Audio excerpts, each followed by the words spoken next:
মূলত 14 জুলাই রাত থেকেই তো ডাবির হলগুলো উত্তাল হওয়া শুরু করে। শেখ হাসিনার একটা মন্তব্যের জেরে রাজাকারের নাতিপুতি বলে তিনি সম্বোধন করার পরেই আসলে পুরা দেশ আসলে উত্তাল হয়ে ওঠে। তখন আমাদের অবস্থান কর্মসূচি ছিল হচ্ছে ডাবির ওই দিকটায়। আমরা 3টার আগেই দেখলাম যে পুরো ডাবি আসলে লোকারণ্য হয়ে গেল, রাজু ভাস্কর্যের পাদদেশ যেটা আছে। তো আমাদের কাছে 3টার দিকে খবর আসা শুরু করলো যে ডাবির বিভিন্ন হলগুলোতে আমাদের আন্দোলনকারী সহযোদ্ধাদেরকে আটকিয়ে রেখেছে ছাত্রলীগ। তখন আমরা 5 শতাধিক লোকের একটা ফোর্স নিয়ে আমরা বিভিন্ন হলগুলোতে যাই এবং মাইকে আমরা ঘোষণা করি, যারা আন্দোলনে আসতে চান আপনারা নিরাপদে নেমে আসতে পারেন, আমরা আপনাদের জন্য অপেক্ষা করছি। মিনিট 5 পার হতেই ডাবির বিভিন্ন হলগুলো থেকে আমাদের উপরে হচ্ছে ইট, এরপরে হচ্ছে মদের কাচের বোতল যেগুলো আছে ওইগুলো বিভিন্ন ছাদ থেকে আমাদের প্রতি নিক্ষেপ করা শুরু হলো। মানে তারা আগ থেকে আসলে প্রিপারেশন রেখেছিল। তো আমরাও আসলে পাল্টা আক্রমণে গেলাম এবং আমরা প্রায় 15-20 মিনিটের মতো আমাদের অনেকেই আহত হলো এবং আমরা পাল্টা আক্রমণ তাদেরকে করলাম। এর মধ্যে আমরা যখন আর ধরে রাখতে পারছিলাম না, তখন আমি নাহিদ ইসলামকে কল দিলাম যে আমাদের এই পরিস্থিতি, আমাদের হচ্ছে আরো সহযোদ্ধাদেরকে পাঠান। এর মধ্যে আমরা দেখলাম যে জসিমউদ্দিন হল, বঙ্গবন্ধু হল, অন্য যে হলগুলো আছে এগুলো থেকে তারা সশস্ত্রভাবে হেলমেট বাহিনী আমাদের উপর গুলি ছোটা শুরু করলো। সেখানে আমাদের অনেকেই আহত হলো। তো গুলির সামনে তো আর দাঁড়িয়ে থাকা যায় না, ফলে আমরা পিছু হটতে বাধ্য হলাম। তখন আমরা যখন দৌড়ে চলে যাচ্ছিলাম, আমার সাথেই একজন ভাই ছিলেন মোটামুটি একটু স্বাস্থ্যবান, তিনি হুট করে পড়ে গেলেন। হ্যাঁ, এবং তাকে হচ্ছে মাথায় আঘাত করা হলো। তিনি পড়ে যাওয়ার পরে তাকে অমানবিকভাবে পিটানো হলো। তো আমি 10-15 হাত সামনে গিয়ে আমি আবার পিছে চলে আসলাম। আমার মনে হচ্ছে যে আমি একজন সহযোদ্ধাকে এইভাবে যুদ্ধের ময়দানে ফেলে দিয়ে চলে যাব। আমি আবার ফিরে আসলাম। ফিরে এসে আমিও মার খেলাম এবং তাকে কোন রকম, তিনি যেহেতু আমার থেকে স্বাস্থ্যবান ছিলেন, তাকে আমি একজন রিক্সাওয়ালা আমার সহায়তায় তাকে রিক্সায় তুলে ঢাকা মেডিকেলে নিয়ে গেলাম এবং ওখানে গিয়ে দেখলাম যে রীতিমতো হচ্ছে যুদ্ধাবস্থা। কিছুক্ষণের মধ্যেই অন্তত 5 শতাধিক আহত, যাদের সিরিয়াস ইনজুর্ড, রক্ত পড়ছে এবং প্রত্যেকেরই হচ্ছে তাৎক্ষণিক চিকিৎসা দরকার। তো একদিকে আমরা হচ্ছে পর্যাপ্ত ডাক্তার পাচ্ছিলাম না, আমাদের আহত ভাইদেরকে সেবা শুশ্রূষা করছিলাম। আকস্মিক ঢাকা মেডিকেলের ইমার্জেন্সিতে ছাত্রলীগের সন্ত্রাসীরা লাঠি সোঁটা নিয়ে হামলা শুরু করলো এবং প্রথমত আমাদেরকে পিটালো এবং যারা আহত ছিল তাদেরকেও পিটালো এবং লাশ যেগুলো পড়েছিল এদেরকে দেখতেছিল যে জীবিত আছে কিনা, এরকম অবস্থা। তো আমরা কি করলাম, আমরা তাদের মোকাবেলা করা শুরু করলাম এবং একটা সময় ঢাকা মেডিকেলের ইমার্জেন্সির গেটটা আমরা লাগিয়ে দিয়ে ওখানে আমি কি করলাম, অন্যদেরকে বলে 2টা ভাগ করলাম যারা ওখানে উপস্থিত ছিলেন। একটা অংশকে আমরা হচ্ছে ঢাকা মেডিকেলের গেটে দাঁড় করালাম যাতে হচ্ছে ছাত্রলীগের সন্ত্রাসীদেরকে মোকাবেলা করা যায়, আরেক গ্রুপকে বললাম যে যাতে আহত ভাইদেরকে চিকিৎসা সেবা শুশ্রূষা করা যায়। কিন্তু আমরা বেশিক্ষণ আসলে এভাবে ধরে রাখতে পারলাম না, কারণ আশেপাশের যে বিল্ডিং গুলো আছে ওইগুলা থেকে স্নাইপার দিয়ে আসলে গুলি করা হচ্ছিল। তো এইভাবে আমরা সন্ধ্যা 7টা 7:30 পর্যন্ত ধরে রাখতে পারলাম। একটা সময় আরো বেশি মাত্রায় তারা আসলে আক্রমণ করলো এবং আমি এখানে স্পষ্ট উল্লেখ করতে চাই যে ঢাকা মেডিকেলে 15 জুলাই যে ঘটনাটি ঘটেছে, পৃথিবীর ইতিহাসে আপনি যুদ্ধ, যেই সমস্ত রাষ্ট্রে যুদ্ধ চলে সেখানেও নারী, শিশু এবং হসপিটালগুলোকে নিরাপদ ঘোষণা করা হয়। পৃথিবীর ইতিহাসে আমার বিবেচনায় একমাত্র ফিলিস্তিনের গাজায় ইসরায়েলি বাহিনী হসপিটাল হামলা করেছে, আর বাংলাদেশে শেখ হাসিনার এই সমস্ত লাঠিয়াল ছাত্রলীগ, যুবলীগরা আমাদের আহত ভাইদের উপরে নির্মমভাবে আসলে আরো বেশি মাত্রায় আক্রমণ করেছে। এইরকম বর্বরতা এশিয়া মহাদেশে কি, আমার মনে হয় যে পৃথিবীর ইতিহাসে বিরল। তাছাড়া হচ্ছে হাসপাতালে আসলে স্নাইপার দিয়ে গুলি করা হচ্ছে, এটা তখন তো আসলে বাংলাদেশে যুদ্ধ চলছিল না এবং সাধারণ ছাত্রছাত্রীদের কাছে তো অস্ত্র ছিল না। ইট পাটকেল লাঠি সোটা দিয়ে কতক্ষণ আসলে মোকাবেলা করা যায়। অতঃপর যেটা হলো যে ছাত্রলীগ, যুবলীগ যখন ঢাকা মেডিকেলের 2টা গেট থেকেই আসলে আক্রমণ করা শুরু করলো, এর মধ্যে আমার তৎকালীন সংগঠন রাষ্ট্র সংস্কার আন্দোলনের নেতাকর্মীরা আমার খোঁজ খবর নেওয়া শুরু করলো। আমার ছাত্র সংগঠনের কিছু কর্মী এবং আমি ওখানে আটকা পড়লাম। তখন অ্যাডভোকেট হাসনাত কাইম ভাই, যিনি রাষ্ট্র সংস্কার আন্দোলনের প্রধান সমন্বয়ক, তিনি আমাদের তৎকালীন সংগঠন রাষ্ট্র সংস্কার যুব আন্দোলনের প্রধান সমন্বয়ক মাসকুর রাতুল ভাই, সহসভাপতি নিশাদ ভাই সহ কয়েকজনের একটা টিমকে পাঠালেন আমাকে এবং আমার টিমকে উদ্ধার করার জন্য। তখন রাতুল ভাই যেটা করলেন, ছাত্রলীগের বাহিনী যখন লাঠি সোটা নিয়ে ঢুকছিল স্লোগান দিতে দিতে, তিনিও তাদের সাথে স্লোগান দিতে দিতে ঢাকা মেডিকেলে ঢুকলেন এবং আমাকে এক ধরনের টেনে হিসেবে ঢাকা মেডিকেল থেকে বের করলেন। আমি তো একদমই গো ধরে বসে আছি যে আমি মরে যাব, কিন্তু আমি আমার ভাইদেরকে এখান থেকে ছেড়ে যাব না। তো কাইম ভাই ঢাকা মেডিকেলের 2 গেটে 2টা গাড়ি পাঠালেন, এক পাশে হচ্ছে একটা প্রাইভেট কার পাঠালেন, আরেক পাশে একটা বাইক পাঠালেন। কিন্তু আমরা আসলে কোনোটাতেই উঠার সুযোগ পাইনি, যেহেতু ওখানেও হামলা চলছিল। আমাদেরকে দেখে তো আসলে বোঝা যায় যে আন্দোলনকারী, আমাদেরকে পিছে আসলে তাড়া করছিল, কিন্তু আমরা কোনোভাবে আসলে বেঁচে ফিরি আর কি ওই দিন। 19 জুলাই আসলে যেটা ঘটলো, আমি সারা রাত তো আসলে ঘুমাতে পারি নাই, বা ঘুম তখন আসলে হতো না।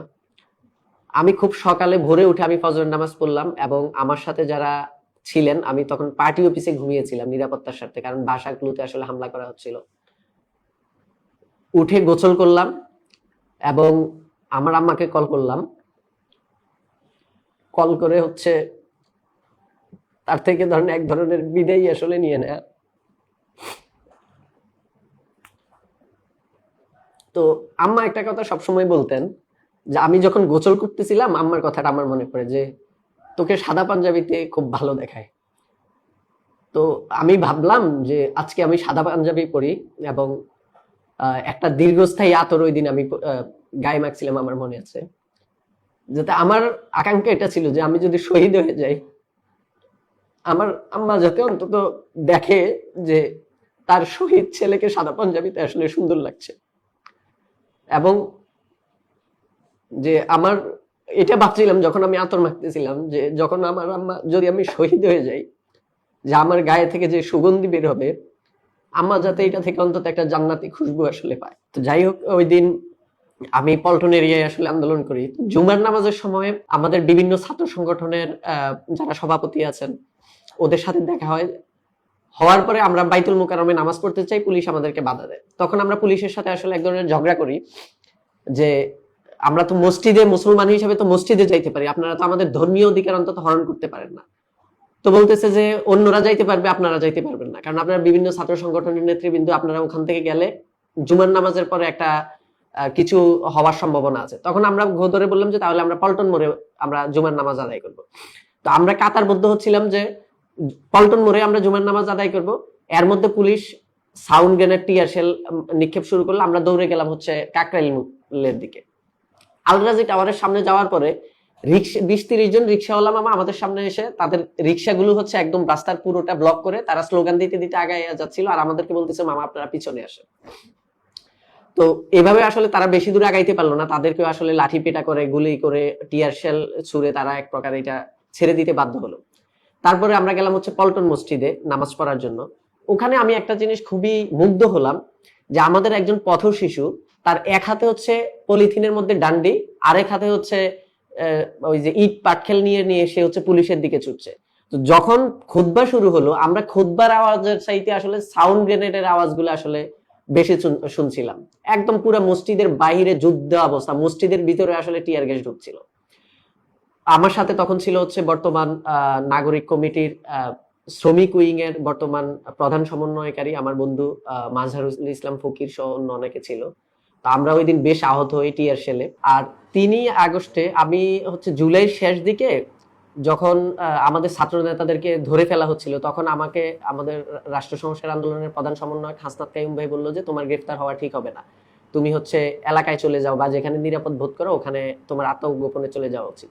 তখন আমার বোন আসলে প্রেগনেন্ট ছিলেন, এবং ওনাকে আমি 3 আগস্ট হসপিটালে ভর্তি করে আমার ভাগ্নি হয়। হওয়ার পরে আমি হসপিটাল থেকে আমার বোনকে জাস্ট ভর্তি করাই দিয়ে আমি ওইখান থেকে এক প্রকার পালিয়ে চলে আসি। আন্দোলন শুরু করার সময় তো অবশ্যই ভাবি নাই যে হাসিনা চলে যাবে, কিন্তু আমরা এটা শেষ দেখে ছাড়বো এটা আমরা ভেবেছি।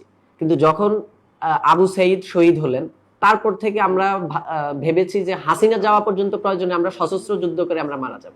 5 তারিখ সকালবেলায় খুব ভোরে আমরা শহীদ মিনারে যাই রাষ্ট্র সংস্কার ছাত্র আন্দোলনের নেতাকর্মীদেরকে নিয়ে। ওখানে গিয়ে দেখি খুব অল্প সংখ্যক মানুষজন আছে। তো আমরা সকলকে সম্মিলিত উদ্যোগ গ্রহণ করে আমরা শহীদ মিনারকে ঝাড়ু দিয়ে পরিচ্ছন্ন করলাম। 8টা পর্যন্ত আমাদের ওখানে 100-2 আন্দোলনকারী ছিলেন। এর মধ্যে আমি ইন্টারভিউ দিচ্ছিলাম একটা টিভি চ্যানেলে। এর মধ্যে আমার রাষ্ট্র সংস্কার ছাত্র আন্দোলনের তখনকার কেন্দ্রীয় কমিটির সদস্য মাওলানা শফিকুর রহমান এসে আমাকে বললেন যে ভাই পুলিশ গুলি করতে করতে আসতেছে। তো আমাদের এই ইন্টারভিউর মধ্য দিয়ে আসলে আমাদেরকে ইন্টারভিউটা ছেড়ে দিতে হলো। তো পুলিশ যখন কাছাকাছি আসলো, আমি সকলকে বললাম, অন্তত 5 শতাধিক পুলিশ হবে, আমি সকলকে বললাম যে আপনারা কেউ কোনো স্লোগান দিবেন না, পুলিশকে ইট পাটকেল মারবেন না, কারণ আমরা লোকজন কম, আমরা তাদের সাথে পারবো না, এবং তারা অনবরত গুলি করছে। তো আমি সকলকে হচ্ছে শহীদ মিনারের উপরে দাঁড় করায় আমরা হাত উঁচু করে দাঁড়াইলাম যে তারা যদি আমাদেরকে গ্রেফতার করে করুক, কিন্তু আমাদেরকে যাতে গুলি না করে। কিন্তু আমি অত্যন্ত বিস্মিত হলাম যে তারা খুব কাছে এসে গুলি অফ করলো না, তখন আমাদেরকে আসলে পালাই যাইতে হইলো। তখন আমরা ঢাকা মেডিকেলের দিকে শহীদ মিনারের পিছন দিয়ে যে দেয়ালগুলো আছে এইগুলো টপকিয়ে আমরা পার হওয়ার চেষ্টা করলাম। তো আমি যেটা করছিলাম আর কি, যে আমি দেয়ালের পাশে হচ্ছে দাঁড়াইছিলাম, আমার কাঁধে পাড়া দিয়ে অনেকে পার হচ্ছিল। তো সর্বশেষ যখন পুলিশ একদম লাঠি পিটা করছিল বা খুব কাছ থেকে ছড়া বুলেটের গুলিগুলা করছিল, আমাদের ওখানে নারী সদস্যরা ছিল, সবাই আর পার হইতে পারছিল না। তো দেয়ালের উপরে এক ভাই বসেছিল, উনি এক প্রকার আমাকে হাতে টেনে হচ্ছে কোন রকম ওইখানে ইয়ে করছে। তখন আমি একটু গুলিবিদ্ধ হই, ছড়া বুলেট গুলো অনেকগুলো আমার গায়ে লাগে, আমি খুবই রক্তাক্ত হই। আমরা গিয়ে ঢাকা মেডিকেলে আশ্রয় নিই। তো সেইটা আমরা আনুমানিক 12টা পর্যন্ত ওখানে প্রথমত ছিলাম। 12টার দিক থেকে আমরা দেখলাম যে এখানে ছাত্রলীগের লোকজন, যুবলীগের লোকজন ঢুকে কারা কারা আন্দোলনকারী আছে এটা তো দেখলেই বোঝা যায়, এদেরকে বের করে করে পিটাচ্ছিল এবং দুই একজনকে একদম মাথায় পিস্তল ঠেকিয়ে হচ্ছে ওখানে গুলি করে দেয়। তখন তো খুবই অস্থির অবস্থা। যে তখন আমি আমার রাষ্ট্র সংস্কার আন্দোলনের নেতাকর্মীদেরকে, অন্যান্য সংগঠনের নেতাকর্মীদেরকে ফোন দেওয়ার চেষ্টা করলাম, কাউকে আসলে আমি ফোনে কানেক্ট করতে পারছিলাম না, এমনকি ফোনে টেক্সট করতেছি, টেক্সটটা পর্যন্ত যাচ্ছিল না। তখন আমি আমার এই ফোনটার মধ্যে আমার ছবি এবং একটা স্ক্রিনশট করে ছবির উপরে লিখছি যে আমার নাম আহমেদ ইসাক, আমি রাষ্ট্র সংস্কার ছাত্র আন্দোলনের কেন্দ্রীয় সভাপতি, আমার রক্তের গ্রুপ এই, আমার ঠিকানা এই, আমাকে বেওয়ারিশ ভাবে দাফন করবেন না। আমার সংগঠনের 3 জন নেতাকর্মীর নাম এবং নাম্বার লিখে আমি হচ্ছে এটাকে কভার ফটোতে দেই আসলে। তো এর মধ্যে 1টার দিকে আমি একটু সাহস নিয়ে বাইর হয়ে আসলাম, ঢাকা মেডিকেলের গেটে এসে দেখলাম যে আমি নেটওয়ার্ক পাচ্ছি। পাওয়ার পরে আমি রাষ্ট্র সংস্কারের আন্দোলনের তৎকালীন রাজনৈতিক সমন্বয়ক ফরিদুল হককে কল করি, দিদারুল ভূঁইয়াকে কল করি। তারা দুইজনই আমাকে নিশ্চিত করেন যে সেনাপ্রধান বক্তব্য দিতে যাচ্ছে, এখানে কোনো একটা কিছু হইতে যাচ্ছে, আপনারা আরো 1-2 ঘন্টা ধরে থাকেন, সেফ থাকেন, হাসিনা পদত্যাগ করবে। তো আমি যখন সেটা বললাম যে ভাই হাসিনা আসলেই পদত্যাগ করবে, আমার পাশে যারা ছিল এক ভাই ভাবছে যে হাসিনা পদত্যাগ করছে। তখন 2টা বাজে, আনুমানিক 2টা বাজে। তখন সে ভিতরে দৌড়ে যায়, বলতেছে যে হাসিনা পদত্যাগ করছে, হাসিনা পদত্যাগ করছে। আমি তাদেরকে থামানোর চেষ্টা করলাম যে ভাই সেনাপ্রধান এখনো ভাষণ দেয় না, ভাষণের পরে আমরা জানতে পারবো যে হাসিনা পদত্যাগ করছে কিনা। এর মধ্যে উনি আবার আমাকে কল করে বললো সেনাপ্রধান আরো 1 ঘন্টা পরে বক্তৃতা দিবেন। সর্বশেষ তিনি আরো 1 ঘন্টা পরে বক্তৃতা করলেন। তো এখন তখন এক ধরনের মব সৃষ্টি হয়ে গেছে। উনি যে যখন বললো যে হাসিনা পদত্যাগ করছে, ভিতরে সবাই যারা রোগীর গার্ডিয়ান যারা আছে তারা সহ এক ধরনের ইনকিলাব জিন্দাবাদ, সে পালাইছে রে পালাইছে, হাসিনা পালাইছে বা হাসিনা পদত্যাগ করছে, এই ধরনের একটা স্লোগান দিয়ে ঢাকা মেডিকেলের গেটে তখন অনেক পুলিশ ছিল, তাদের একদম বাদ রুখে দিয়ে হচ্ছে একদম সোজা আমরা হচ্ছে শাহবাগে চলে আসছি এই মিছিল। তো শাহবাগে এসে শুনি যে না, হাসিনা এখনো পদত্যাগ করে না, কিন্তু পদত্যাগ করতে পারে। তখন থেকে আসলে বিজয় মিছিলটা শুরু হয়ে গেছে। জুলাই এবং মুক্তির যুদ্ধকে যারা মুখোমুখি দাঁড় করাতে চায়, এরা আসলে একটা ইন্টেনশন নিয়ে দাঁড় করাতে চায়। এরা মুক্তিযুদ্ধকেও ধারণ করে না, জুলাইকেও ধারণ করে না। আমরা মনে করি যে 1971 সালে আমাদের পূর্বপুরুষরা যেই বাংলাদেশ বিনির্মাণ করার জন্য রক্ত দিয়েছেন, যুদ্ধ করেছেন, আমরা সেই বাংলাদেশ প্রতিষ্ঠিত না হওয়ার কারণে আমাদেরকে রক্ত দিতে হয়েছে। এবং আমরা মনে করি, আমরা আকাঙ্ক্ষা করি 24-এর পরের বাংলাদেশে আমাদের মুক্তিযুদ্ধের আকাঙ্ক্ষাটাই আসলে বাস্তবায়িত হবে। জুলাই আন্দোলন কি অভ্যুত্থান নাকি বিপ্লব, এটা আসলে খুবই তাত্ত্বিক একটা আলাপ, কিন্তু আমি ব্যক্তিগতভাবে এটাকে অভ্যুত্থান হিসাবেই দেখতে চাই। কারণ বিপ্লব যেই চরিত্র এবং বিপ্লব পরবর্তীতে রাষ্ট্র গঠনের যে প্রক্রিয়া, সেই প্রক্রিয়ার মধ্যে আমরা ঢুকতে পারি নাই। জুলাই অভ্যুত্থান যদি আসলেই একটি বিপ্লব হতো, আমি খুবই খুশি হতাম এবং বাংলাদেশে বিপ্লবের যেই কাজ সেটা আসলে পুড়িয়ে যায় না। আমাদের জুলাই যদি ব্যর্থ হয় তাহলে এখানে অবশ্যই আমাদেরকে একটি অভ্যুত্থান করার প্রয়োজন পড়বে। প্রত্যাশা তো অনেকই থাকে, কিন্তু আমাদের প্রত্যাশা তো ওই অর্থে পূরণ হয় নাই। আমাদের 2টা আকাঙ্ক্ষা ছিল আন্দোলনের, সরকার এবং শাসন ব্যবস্থার পরিবর্তন। কিন্তু আমরা চাই যে সমস্ত রাজনৈতিক দলগুলো জুলাইয়ের আকাঙ্ক্ষাকে ধারণ করে, মুক্তিযুদ্ধের আকাঙ্ক্ষাকে ধারণ করে একটা নতুন বাংলাদেশ বিনির্মাণ করবে এবং অন্তত একটা জাতীয় ঐক্যমতের ভিত্তিতে মিনিমাম রাষ্ট্র সংস্কার করে বাংলাদেশকে একটি রাষ্ট্র হিসাবে আসলে রূপান্তর করবে। এই বাংলাদেশ যে দীর্ঘ 15 বছর একটা মাফিয়া স্টেট ছিল, এইটা থেকে অন্তত মিনিমাম একটা রাষ্ট্রে রূপান্তর করবে বলে আমরা প্রত্যাশা করি।